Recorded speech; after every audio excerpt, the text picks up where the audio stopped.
La especie humana, desde el punto de vista biológico, es una plaga, o sea, responde a la definición de plaga. Somos una especie que surge hace 3 millones de años y nuestra proliferación en el planeta, por nuestra inteligencia, por nuestra arma que es el cerebro, ha sido tremendamente rápida y hoy en día ocupamos todos los ecosistemas, modificamos todos los ecosistemas y la población humana, ya sabéis, que tiene más de 7.000 millones de personas sobre la Tierra. O sea, es una cifra bastante insostenible.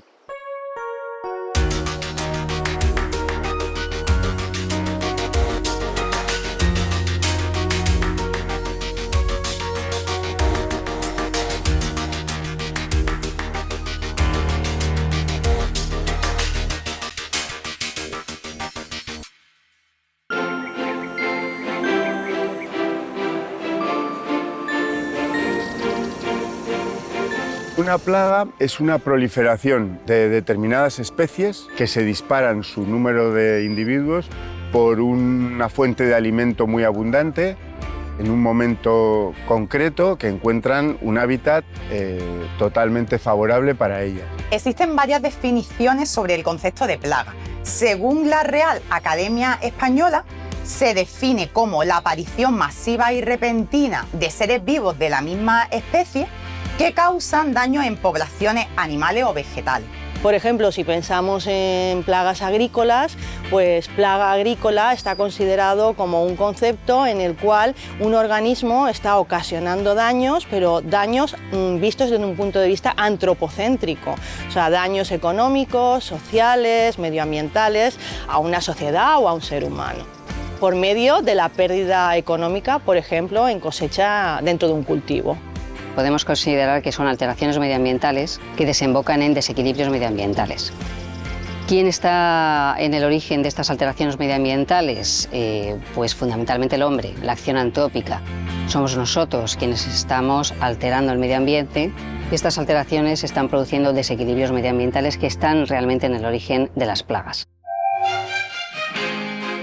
Hoy en día se conocen plagas a todos los niveles, provocadas por microorganismos como virus o bacterias y por vertebrados como los roedores, aunque las más conocidas son sobre todo las de insectos y hongos.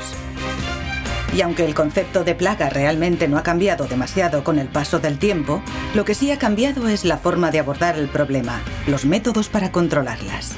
La forma tradicional, por decirlo de alguna manera, de controlar las plagas ha sido recurrir a los productos químicos de síntesis, los insecticidas químicos de síntesis. Cuando se descubrieron, se desarrollaron y se empezaron a aplicar de forma masiva en la segunda mitad del siglo pasado, se pensó que era la solución ideal. Son baratos de producir, fáciles de aplicar y bastante eficaces. El problema fue que se empleó de tal manera que incluso se programaban tratamientos periódicos, hubiera insectos o no en el cultivo. Esto llevó a graves problemas ambientales, graves problemas de salud y además a seleccionar poblaciones de insectos resistentes a esos insecticidas. Dentro de las distintas herramientas o métodos de control encontramos, por ejemplo, pues el uso de plantas resistentes, modificando el genoma de la planta para que pueda ser más fuerte ante la lucha contra la plaga o la enfermedad. Están también una serie de métodos culturales, que son prácticas que debería llevar el agricultor a cabo durante la cosecha, sobre todo para intentar, pues eso, salvar el cultivo. También encontramos los métodos de control biológico, utilizando enemigos naturales de estos patógenos, y se intenta que la última forma o la última herramienta que podamos utilizar sería el control químico a través del uso de pesticidas o productos fitosanitarios. Como alternativa también al uso exclusivo de productos fitosanitarios, pues también tenemos el control biológico. El control biológico es una herramienta muy útil para, sobre todo, el control de ácaros, insectos, aunque también se puede aplicar, pues, o tiene cierto uso en el control de algunas enfermedades, incluso algunas malas hierbas. En cualquier caso, la medida más eficaz para evitar la aparición de plagas y que a la larga es la más rentable es evitar su introducción en una zona. Cuando viajamos a otros sitios, tenemos la costumbre de traer productos vegetales en las maletas. Una planta que se nos parece bonita, a ver si se da, o la semilla, ¿no? Eso que viene sin control fitosanitario es un riesgo muy grave para los cultivos locales. La agricultura es uno de los sectores más dinámicos en nuestro país, en términos de productividad económica, de exportación a otros países y de generación de empleo. Por este motivo, cada vez hay más labor de investigación sobre el control de plagas que afectan a cultivos y bosques. Mi trabajo consiste en la inventariación de especies alóctonas que están invadiendo nuestros paisajes y luego en la salud de los ecosistemas, cómo están afectando la introducción de estas especies a determinados bosques, determinados paisajes, que es gravísimo. La otra línea tiene que ver con los árboles y los bosques. Estamos trabajando en las nuevas enfermedades de los árboles. Estas enfermedades podrían acabar de un plumazo, en pocos años, podrían acabar con ese tipo de bosque. Y tenemos que imaginar lo terrible que sería que de repente desaparecieran todas las encinas de este país por una enfermedad, ¿no? Esas son las famosas enfermedades nuevas, formadas por plagas fúngicas, plagas de insectos, y cómo eso se puede combatir sin fumigar con sustancias químicas peligrosas. En nuestro grupo de investigación llevamos trabajando casi 30 años en el tema de la protección vegetal, tanto a nivel de cultivo como plantas ornamentales, incluso en espacios naturales. Tratamos de buscar herramientas para realizar esa protección mediante control biológico o productos bioactivos derivados tanto de hongos endófitos como de plantas. Y en los últimos años hemos abordado el control de las plantas exóticas invasoras, pero desde el punto de vista de intentar controlarlas con métodos biológicos. Buscar plantas que produzcan determinados compuestos de metabolitos secundarios y valorar hasta qué punto esos metabolitos pueden ayudarnos o darnos una nueva herramienta para aplicarlo en el control de los cultivos. Nuestra investigación está basada en llevar a cabo un control químico lo más sostenible posible de dos enfermedades que son bastante importantes tanto en España como a nivel mundial, que son el oidio de las cucurbitáceas y la botrytis, producida por dos hongos que son Podophera santi y Botrytis cinerea respectivamente.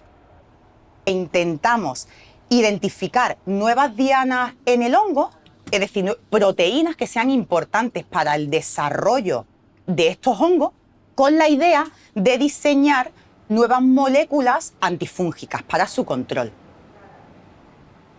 Y por otro lado, intentamos conocer los niveles de resistencia a los fungicidas que tenemos actualmente autorizados en España para controlar estas enfermedades y poder ayudar a los agricultores a conocer pues cuáles funcionan, cuáles no funcionan y que no apliquen por aplicar. Nuestra investigación se centra en la resistencia a los efectos del cambio climático que presentan plagas como el picudo rojo de las palmeras y la paisandisia. Estamos muy interesados en conocer cómo estas plagas resisten mucho mejor que la mayoría de los insectos condiciones desfavorables ligadas al cambio climático. Conociendo los mecanismos fisiológicos globales que subyacen en esta resistencia a condiciones adversas, estaremos mucho mejor preparados para diseñar tratamientos más eficaces. El control biológico es más seguro para humanos y medio ambiente y tiene el potencial de ser más estable y durar más tiempo que otros métodos de control. La progresiva prohibición de numerosos pesticidas y fitosanitarios que se van retirando del mercado está permitiendo que muchos agricultores descubran las ventajas del control biológico. Hoy en día hay muchísimas posibilidades en la lucha biológica y la utilización de compuestos que no tienen ninguna consecuencia para el ser humano en el caso de las plagas agrícolas y también las plagas forestales. Utilización de hormonas sexuales que atraen a los machos y entonces bajan la fertilidad de esas plagas, como ocurre por ejemplo con la procesiónaria del pino, etc. Utilización de avispas que luchan o son parásitas de las larvas de esos insectos.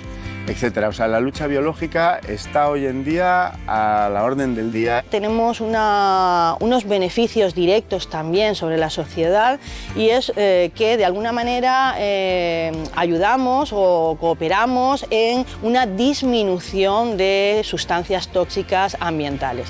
Y esto pues beneficia evidentemente a la disminución de materias tóxicas en aguas subterráneas, en aguas superficiales, en zonas aéreas de áreas recreativas, de cultivos agrícolas, y por supuesto la menor toxicidad de la industria alimentaria que nos llega a los productos vegetales que llegan y que comemos en nuestras casas, ¿no? El control biológico es una herramienta que ahora mismo se está, digamos, potenciando, impulsando y apoyando, pues hombre, cada vez más, aunque también tiene sus limitaciones, claro, pero está ahí y desde luego tiene, apoyándola con investigación, pues tiene un potencial importante en el futuro.